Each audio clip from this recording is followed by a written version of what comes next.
میں نے شاید پہلے بتایا تھا کہ پاکستان میں کس طرح آج یہ پاکستان کے خلاف پروپیگنڈا کر کہ پاکستان نے ہمارے ساتھ ظلم کیا. ظلم کیا کیا ہے؟ ان کو 350 افراد کی اسمبلی میں اور وہاں پر ان کو پوری آزادی کے ساتھ اپنا موقف بیان کرنے کی آزادی دی گئی اور کئی ہفتوں تک ان کا بیان ہوتا رہا, ان کے اوپر جرح ہوتی رہی. اور وہ لوگ جو سیکولر تھے انہوں نے بھی آخر میں ساری بحث سننے کے بعد یہی فیصلہ دیا کہ ان کو کسی طرح بھی آج ہمارے اوپر ان کی حقیقت واضح ساری دنیا کہہ چکی, مکہ مکرمہ میں رابطہ عالم اسلامی کہہ چکی, مجمع الفقہ الاسلامی کے اندر میں نے قرارداد پیش کی, وہ سب نے منظور کی, ہر جگہ اس حقیقت کو تسلیم کر لیا گیا. بس ہم اسی حقیقت کو اپنے بچوں تک پہنچانا چاہتے, کسی تشدد کے بغیر, کسی نفرت انگیزی کے بغیر ہم اس کو پہنچانا چاہتے ہیں. اس کے لیے ہم آج جمع ہوئے. اور بھائی اللہ تبارک و تعالیٰ نے یہ ایک موقع فراہم فرمایا کہ مرزا غلام احمد قادیانی کے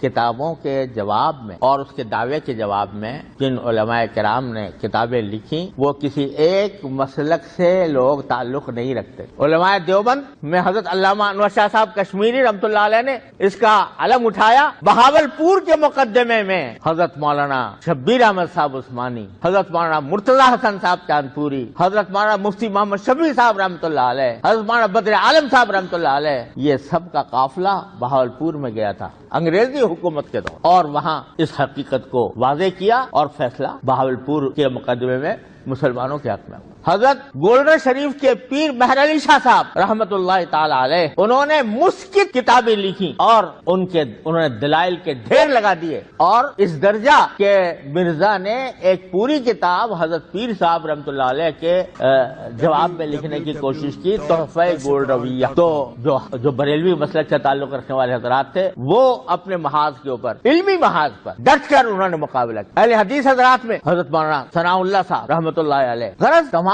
مسالک کے علماء نے اس وقت سے باتفاق و اتحاد, اور یہ تحریک ختم نبوت جو سن 1953 میں چلی اور پھر اس کے بعد سن 1974 میں, اس میں سارے مسالک کے علماء ایک ہی سٹیج پر ایک ہی صف یک زبان ہو کر جمع تھے. آج ہماری خوش قسمتی ہے الحمدللہ, کل ہم نے ہمارے حضرت پیر فیاض اللہ شاہ صاحب سلطان باہو ٹرسٹ کے ذمہ دار, ان سے اور ان کے رفقا سے ہماری ملاقات ہوئی, اور انہوں نے بڑے ہی جذبہ ایمانی کے ساتھ اور اپنے اکابر کی یاد تازہ کرتے ہوئے انہوں نے یہ فرمایا کہ ہم دل و جان سے اس کانفرنس میں شریک ہوں گے,